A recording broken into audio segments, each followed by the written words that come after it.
자, 북한 대북 정책과 관련해서 또 이번 회담에서 가장 큰 이슈 중에 하나, 이제 이재명 대통령이 이야기했던 것 중에 하나가 트럼프 대통령에게는 피스메이커가 돼달라, 우리는 페이스메이커가 되겠다 했던 부분입니다.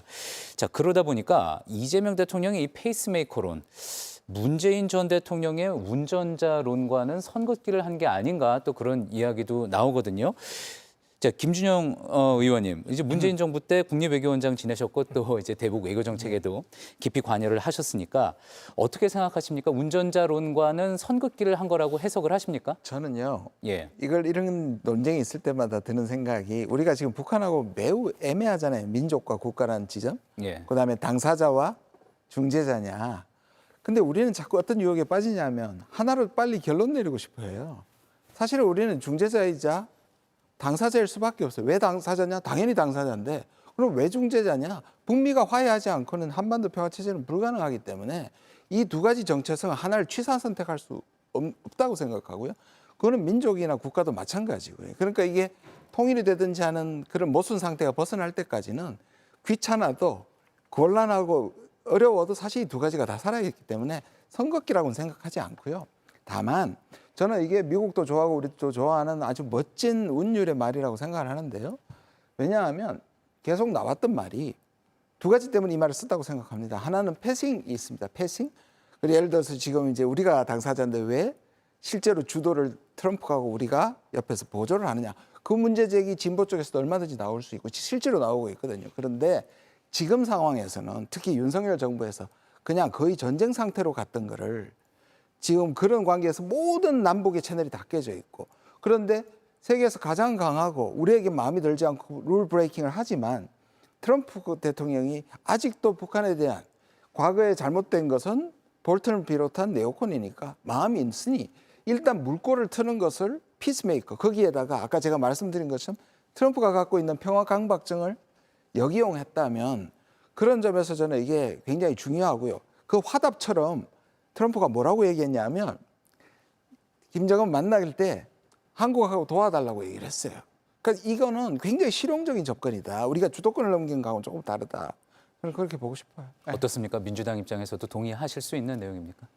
저희들이 아까 말씀드렸던 대로 선거 때부터 우리가 어떤 대북 전략을 써야 할까 예. 좀 많은 토론을 해왔는데요. 굉장히 고민됐던 거는 윤석열 정부하고 러시아 때문에 그 이전과는 완전히 다른 지금 조건에 놓여 있다는 거죠. 윤석열 정부는 오히려 북한을 자극해서 전쟁을 일으켜서라도 자기 정권을 유지를 하거나 장기 집권을 하려고 했던 거 아닙니까? 그러니까 완전히 대북 라인이 뭐 철저하게 파괴된 조건이었고 러시아가 이제 전쟁을 일으키면서 사실 북한이 파병을 하게 되면서 이제 더욱더 세계적으로는 고립되면서도 이게 북한은 자체적으로 러시아에 좀 이렇게 이제 어느 정도 공급을 받으면서 그 전보다는 나아진 그런 상태로 이제 있단 말이에요. 그러니까 적대적 두 국가 이런 식으로 이제 완전히 우리하고는 뭐 담을 쌓겠다 이렇게 나오는 조건이고 그렇게 보자면 이재명 정부가 갑자기 어찌 보면 정권을 이제 인수하게 됐는데 남북 관계를 풀면서 동시에 북미 관계를 진전시킬 수 있는 방법은 생각보다는 별로 없는 거죠. 그래서 사실은 뭐 마음과 우리가 하고 싶은 거야 뭐 얼마나 많겠습니까만 현실적으로 북미 간의 관계를 진전시켜내는 것이 우리 현재인 남북 관계로 보나 그리고 러시아의 상태로 보나 예. 여러 가지로 봤을 때 현실적인 전략이다. 그렇게 예. 보면 우리 대한민국은 페이스메이커로서 당사자이기도 하기 때문에 피스메이커, 페이스메이커 이렇게 규정을 하는 게 지금 있는 한반도의 상황으로 봤을 때 가장 적절한 전략이겠다 이렇게 이제 보는 거거든요. 예. 그렇기 때문에 단순히 트럼프 대통령을 추켜 세우기 위해서 썼던 용어가 아니고요. 네. 현재 우리가 대북 전략 그리고 한반도의 평화 전략으로서 미국의 역할을 강조하면서 동시에 한미 동맹에 기초해서 한반도의 평화를 달성시키겠다라고 하는 이재명 정부의 저는 노선을 예. 정확하게 보여주는 그런 언어 구조다. 예. 그 말씀을 드리고 싶습니다. 국민의 입장에서는 페이스메이커론 어떻게 평가하십니까? 뭐 국민의힘 입장이라기보다는 제가 이제 사실 당국자로서 이 문제를 계속 해오다 보니까 예. 그러니까 사실은 좀 사실대로 말씀드리고 싶은데 남북 관계가 단절된 건 문재인 정부 때부터고요. 그거는 이제 그 하노이 노딜 이후에 발생한 문제고 하노이 노딜의 책임을 우리 정부에 다 이렇게 하면서 뭐 삶은 소대가리도 나오고 완전히 단절시켰다는 거. 그거는 저희가 잊어서는 안 될 것 같고요. 사실이니까. 그다음에 저는 사실 이런 거는 좀 무익한 논쟁이라고 생각합니다. 왜냐하면 북한 문제에 있어서 우리가 당연히 우리의 문제이기 때문에 운전자가 돼야죠. 그렇지만 아까 말씀하셨듯이 우리가 할 수 있는 게 또 한계가 있습니다. 이 지역에 한국 전쟁이 났을 때 당연히 우리의 전쟁이지만 우리 혼자 한 거 아니지 않습니까? 세계 16개국이 와서 도와줬고 그다음에 북한을 돕기 위해서는 또 중국이 참전을 했고 이런 거지 않습니까? 그러니까 이건 분명히 북한이라는 문제는 이 국제적인 요소가 크기 때문에 또 우리가 마음대로 할 수 있는 건 아니거든요. 그러니까 그런 거 내에서 우리가 할 수밖에 없는 거니까. 그다음에 사실은 저는 거꾸로 이번에 그 얘기를 하신 거 들으면서 조금 운전자로는 비슷하다는 생각을 한 게 운전자라는 게 뭐냐면 너는 피스메이커, 당신은 뭐 이렇게 지정하는 게 운전자지 않습니까? 그래서 정말로 운전자 좀 하려고 그러나? 뭐 그런 생각을 좀 거꾸로 했습니다. 그래서 이 문제는 별로 논란을 벌일 이유가 없다고 저는 생각합니다. 예. 김정 교수님 생각은 어떠십니까? 이 페이스메이커라는 거 어떻게 보면 사실은 그 선수로 뛴다는 얘기는 아닌 거잖아요. 그냥 마라톤 선수가 뛰고 있을 때 옆에서 같이 보조만 맞춰주는 어떤 그런 역할인 건데 어떻게 보셨습니까? 예, 말씀하신 대로 페이스메이커라고 하는 건 다른 선수가 먼저 그 골대에 들어갈 수 있도록 이제 예. 도와주는 역할을 하는 데에 전념을 하는 플레이어를 말을 하는 거죠. 그 얘기는 결국은 아까 다 말씀하신 대로 지금 현재 남북 관계가 거의 어떤 형식으로든 한국의 독자적인 역량을 가지고는 뚫을 수 없는 상황이 지금 되어 있기 때문에 미국의 주도성 혹은 힘을 빌어서라도 어쨌든 돌파구를 만들어 보자. 이런 이제 고민에서 나온 거라고 생각이 듭니다. 다만 이제 뭐 불가피한 거는 저도 충분히 이해하고 그 예. 고민이 지금 현재의 이재명 행정부에 있다고 생각이 드는데요. 여기에 뭐 부수적으로 따라올 수밖에 없는 리스크가 분명히 있습니다. 왜냐하면 트럼프 대통령이 남북 관계와 관련해서 관심을 갖거나 정책의 우선순위로 올리려고 할 때는 항상 같이 따라오는 게 있죠. 노벨 평화상이라고 예. 하는 게 있는 거죠. 그러니까 개인적인 차원에서의 어떻게 보면 집착일 수도 있는 거고 자신의 영광일 수도 있는 거고요. 그런 동인을 가지고 문제를 풀기 때문에 당연히 한국의 입장에서 예를 들면 비핵화와 관련된 미국의 입장이 어떤 것이냐라고 하는 문제와 관련해서 예를 들어 이제는 비핵화는 물 건너갔으니 핵 군축 협상으로 가자라든지 여러 가지 현재 한국 정부 입장에서든 받아들일 수 없는 형태로 노선을 변경했을 때 그러면 한국 정부의 입장은 뭐냐라고 예. 하는 다양한 형태의 리스크가 발생할 수 있겠다라고 하는 고민은 지금 이재명 행정부에서 필요하다는 생각이 들고요. 예. 근데 아까 말씀드린 대로 이게 이제 일종의 패러독스 같은 거죠. 피스메이커를 하십시오. 저는 페이스메이커를 하겠습니다라고 했으니 그 다음에 이쪽에서 어떻게 나가느냐에 대한 제어 방법은 사실 별로 없는 거죠. 예. 편에 대한 수단이 없는 것처럼 미국을 어떻게 제어할 건지 솔직히 지렛대가 별로 없는 거니까요. 그러니까 이게 자칫 잘못해서 한국의 국익과 굉장히 상치되는 형태로 나갔을 때 그것에 대해 어떤 식으로 대처할 것인지와 관련된 플랜 B는 항상 준비돼 있어야 한다. 뭐 이렇게 예. 말씀드릴 수 있을 것 같습니다. 예. 트럼프 입장에서는 노벨 평화상을 상당히 염두에 두고 있을 수 있다. 그렇기 때문에 저는 이번 회담에서 상당히 또 놀라웠던 대목 중에 하나는 한 기자가 물어봤었죠. 경주에서 열리는 에이펙에 오겠느냐라고 물어봤을 때 너무 쉽게 가겠다는 의사를 또 밝혔단 말입니다. 자, 어떻게 보십니까? 그래서 이제 또 이야기가 나오는 게 중국의 시진핑 주석과 만나는 것뿐만이 아니라 경주 에이펙에서 김정은 위원장까지 와서 다 같이 회담을 할 수 있는 그런 기회가 생기는 것 아니냐. 또 그런 이야기도 나오는데 그 가능성에 대해서는 좀 어떻게 보세요? 일단 뭐 트럼프로서는 왜냐하면 트럼프 다자회담 싫어합니다. 아시다시피.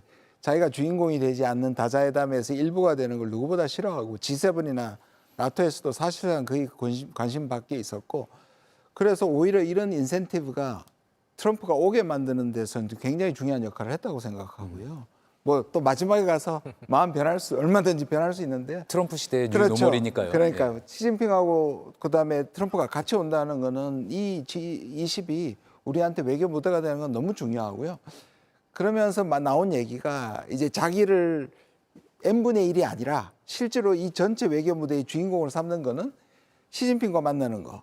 그다음이 또 그것과 비견되는 게 이제 김정은하고 만나는 건데 저는 뭐 우리도 그렇고 중국도 그렇고 미국도 그런데 결국 북한인 것 같습니다. 예. 북한이 2019년에 자기로서는 엄청난 트라우마적인 걸 겪었고 지금의 자세로 봐서는 불과 2, 3개월 남았는데 아까 말씀하신 것처럼 엄청난 양보를 하지 않고서는 북한의 지금의 전략적 위치나 자기들의 생각을 한다면 과도한 기대는 건물이다. 아, 예. 뭐 저는 그렇게 생각합니다. 예.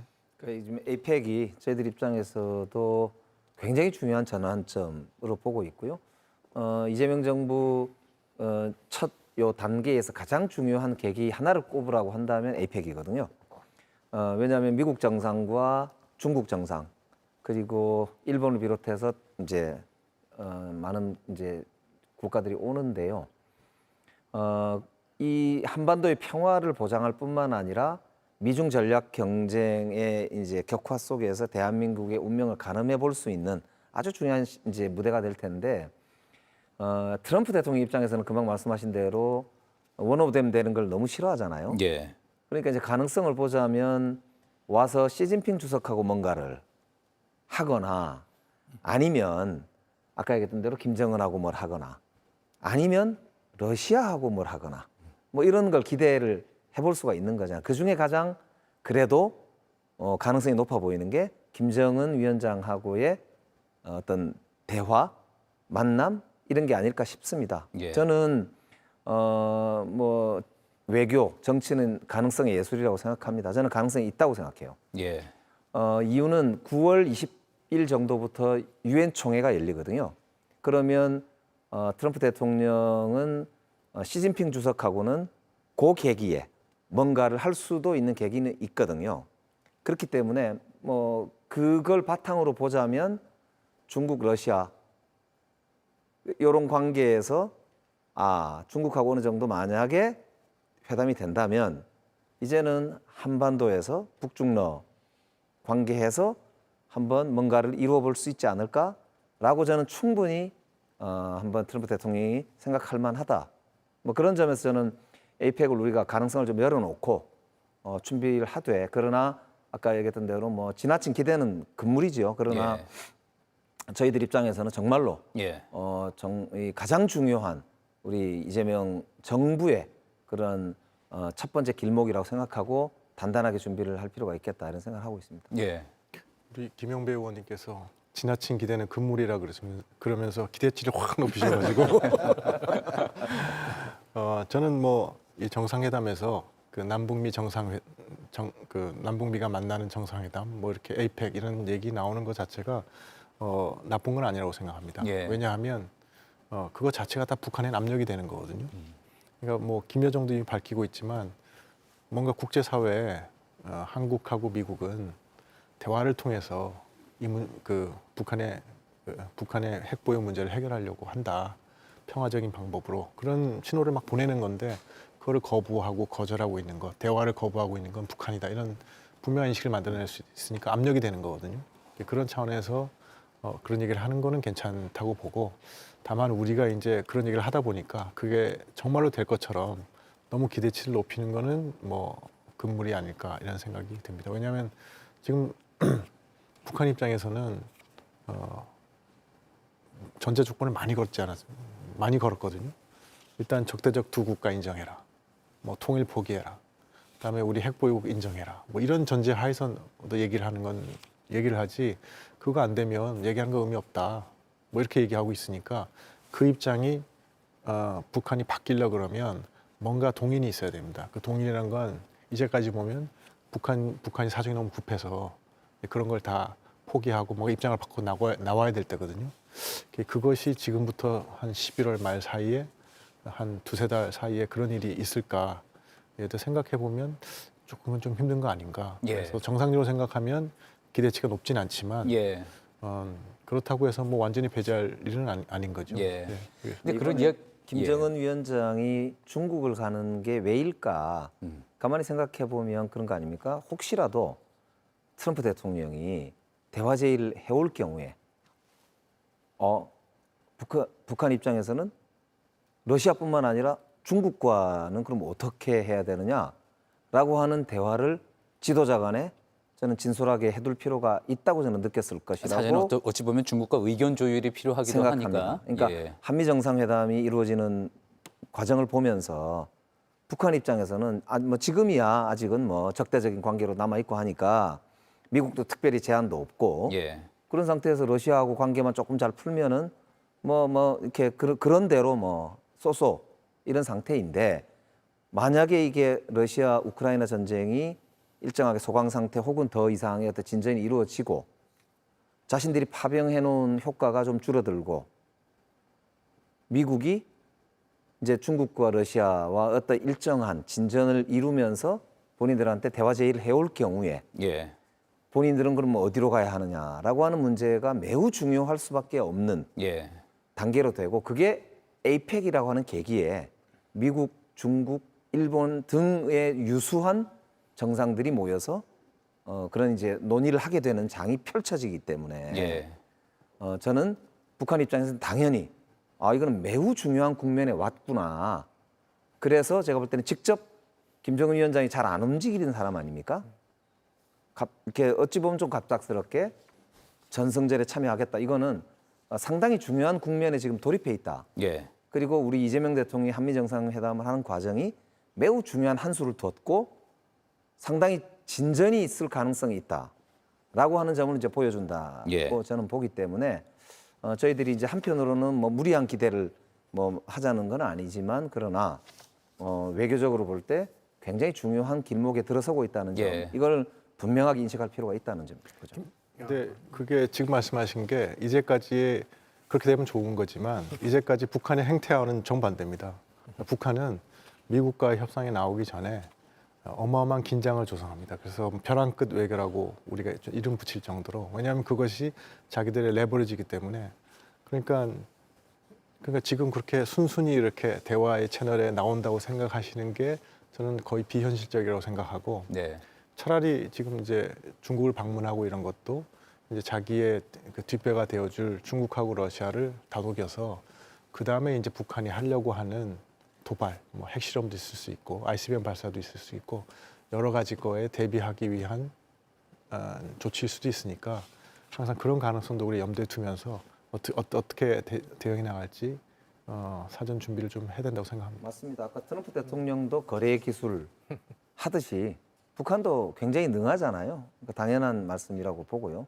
그러나 그 전체적인 어떤 틀을 예. 우리가 정확하게 볼 필요가 있다는 네. 말씀인 거죠. 두 분 얘기가 크게 전 배치되는 게 아니라는 생각이 드는데요. 최근에 김정은 위원장이 직접 우크라이나에 파병된 북한의 전사자들과 관련된 추도식 같은 형태의 행사를 했고요. 거기 이제 그 부모들이 찾아왔고 흐느끼고 있는데 이제 김정은 위원장이 직접 위로를 하고 있는 이런 모습을 연출을 했습니다.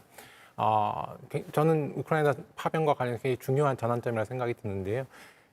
북한의 국가 전략상으로는 일단 우크라이나 파병 혹은 러우 전쟁과 관련해서 어떤 형태로든 생각의 전환이 이제 시작됐다라고 하는 건 분명해 보이고 더더군다나 트럼프 대통령만큼 김정은 위원장도 혹은 북한의 지도자들이 다자 외교와 관련해서 참석하는 건 거의 없는 일입니다. 그럼에도 예. 불구하고 전승절에 아까 말씀하신 대로 n분의 1로 참석한다라고 하는 건 새로운 형태의 외교 전략을 어떤 형태로든 구현해 내겠다라고 하는 것의 어떤 표시라고 생각이 들고요. 예. 그런데 이제 이게 사실은 저희한테 희망적인 얘기이기도 합니다만 아까 이제 김 의원님 말씀하신 대로 이렇게 만약에 사고를 전환하고 앞으로는 미국과의 협상으로 어떤 경로를 바꾸겠다라고 했을 때는 패턴이 아까 말씀하신 대로 일정 수준의 긴장감을 고조시키는 도발의 형태가 항상 동반이 됐다라고 하는 걸 본다면 사실 조금 한반도에서의 안보적인 차원에서의 불안정성 이런 것도 이제 말하자면 나올 때가 된 거죠. 그러니까 이 에이펙이 어떤 기회일 수도 있지만 북한이 지금 현재 외교적인 전환을 하고 있을 때 한반도의 불안정성이 높아질 수 있다는 것도 염두에 두고 이것도 역시 대비를 해야 되는 어떻게 보면 이재명 행정부가 굉장히 많은 도전 요인을 안고 있다고 말씀드릴 수 있을 것 같습니다. 다른 각도에서 한번 보고 싶은데요. 예. 트럼프는 당선 전부터 북한하고 관계가 좋다고 했고 북한에게 손 내밀겠다고 아주 공공연히 얘기해 왔습니다. 트럼프의 성격상 중간에 북한이 반응했다면 저는 몇백 옷 과장해서 자랑했을 거예요. 예. 그러니까 북한이 반응 안 한 겁니다. 그런데 지금 반응하기 시작했습니다. 어쨌든. 근데 그 반응이 저는 굉장히 사납지만 조건을 제시한다고 생각해요. 훈련하지 말라는 얘기고, 그다음에 비핵화 얘기하지 말라는 얘기고 이런 얘기를 했단 말이에요. 그러면 지금 미국이나 한국은 그 얘기를 듣고 있지 않죠. 그럼 저는 두 방향으로 갈 수 있다고 봐요. 그래서 저는 김정은은 기억하시면 2018년에 나오기 전에 중국이 인터셉트 한 것도 맞지만 김정은은 뒷배가 필요해서 4번이나 만났습니다. 지금도 그러면 두 가지 가능성을 넣고 뒷배를 마련하러 간다고 저는 생각하고요. 그게 이번에 중국 가는 거고 지금 듣기로는 동방경제 포럼에도 갈 가능성이 매우 높습니다. 9월입니다. 거기에서 그러면 우리가 이 두 가지 가능성이 다 있는 거죠. 북중나 한미일로 가느냐 아니면 이게 2018년처럼 평화로 가느냐 우리는 당연히 두 번째로 가게 해야 되는 거죠. 근데 가능성은 둘 다 지금 남아있다. 저는 어느 한쪽을 아직 예. 정하지 않았다고 생각합니다.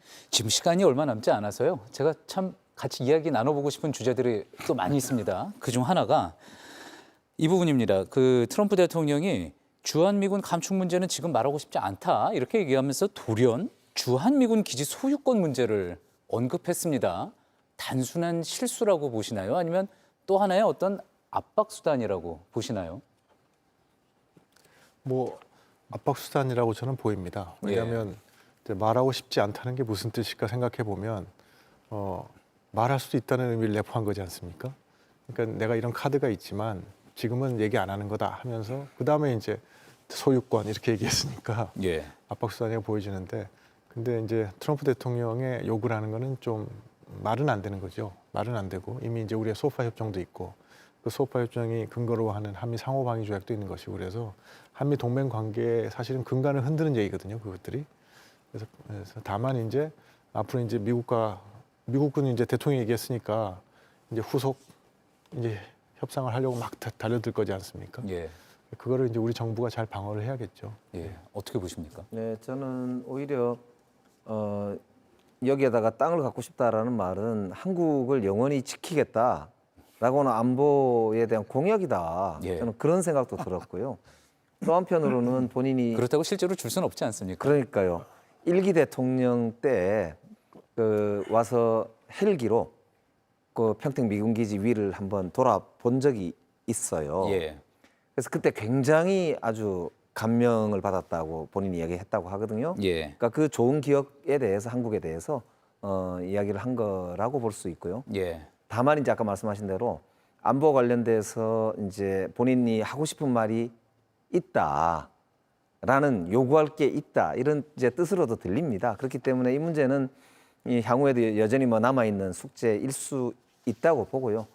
그래서 사실 이재명 대통령이 아까도 잠깐 말씀드렸지만 동맹 현대화 관련해서 오히려 우리가 먼저 주도적으로 필요한 부분은 임하겠다. 예. 그리고 국방비도 필요하면 증액한다라는 입장을 분명히 밝히고 그러나 이후에 주한미군 철수 이런 거 안 되고 비핵화는 분명히 이제 우리의 원칙이고 이런 문제는 뭐 분명하게 입장을 좀 정한 거 아니겠습니까? 예. 밝히고. 그래서 이런 우리의 주도적 노력 이런 게 그래서 사실 오히려 더 예. 빛나는 뭐 그런 대목이 아닌가 싶기도 하고 중요한 그런 대목인 것 같습니다. 예. 택도 없는 얘기입니다, 이거. 예.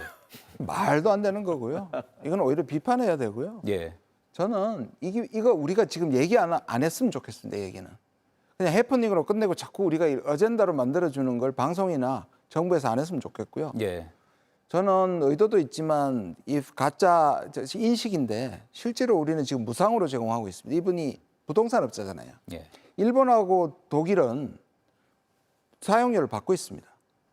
그리고 문재인 정부 때 같이 갔습니다. 그때 막 그 평택 기지가 오픈을 해서 그때 주한미군 사령관이 뭐라 그랬냐면 이 좋은 기지를 90% 한국이 냈다. 이번에 뭐라 그랬어요? 자기가 짓고 한국이 조금 됐다 그랬는데 그것도 거짓 뉴스입니다. 그때 트럼프가 뭐라 그랬냐면 왜 90%밖에 못 받았냐고. 100% 다 받아야 되는데. 이거는 용납할 수 없는 부분이기 때문에 그냥 예. 얘기 안 하고 나오면 이런 지하에 거절해야 된다고 생각합니다. 죄송합니다. 제가 괜히 이걸 의제로 꺼내서. 네, 하지만 제가 트럼프 조금 대통령은 이 방송을 보지 않을 것 같으니까 괜찮을 것 같은데요. 자, 교수님 어떻습니까? 그 해외 미군 기지 중에 이렇게 정말 토지를 소유하고 있는 미국에 넘겨준 경우는 없지 않습니까? 토지의 소유권을 미국에게 넘겨준 사례는 전 들어본 적이 없습니다. 없고요. 128개 예. 중에 하나도 없습니다. 예. 그 아까 말씀하신 대로 뭐 여러 가지 이제 말이 안 되는 것부터 시작해서 협상 압박용으로 썼다. 이게 다 맞는 얘기고요. 다만 제 고민은 뭐냐면 한국의 토지를 미국이 소유한다라고 하는 것과 지금 미국이 추구하고 있는 주한미군의 전략 유연성이라고 하는 건 상당히 배치되는 개념입니다. 기본적으로 미국이 예를 들면 대만 유사시 주한미군을 자유롭게 투사할 수 있도록 만들어주는 게 기본적으로는 전략 유연성과 관련돼서 굉장히 중요한 건데 예. 여기에 그런 미국 소유의 토지가 있다고 얘기를 한다면 사실은 인계철선의 효과가 더 높아지는 거고 여기에 더 연루가 될 수밖에 없는 거거든요. 그러니까 이건 뭐 굉장히 깊은 고민에서 나와서 이렇게 해야 되겠다라고 생각해서 얘기를 했다기보다는 예. 큰 맥락에서 한국이 더 방위 분담과 관련된 비율을 높여라. 그렇지 않으면 뭐 주한미군 철수도 난 하겠다라고 하는 형태의 일종의 아주 전형적인 강압 외교의 한 사례로 이해하면 되는 거지. 이걸 진지하게 뭐 법적인 걸 따지고 할 필요는 저는 없다고 생각이 듭니다. 예.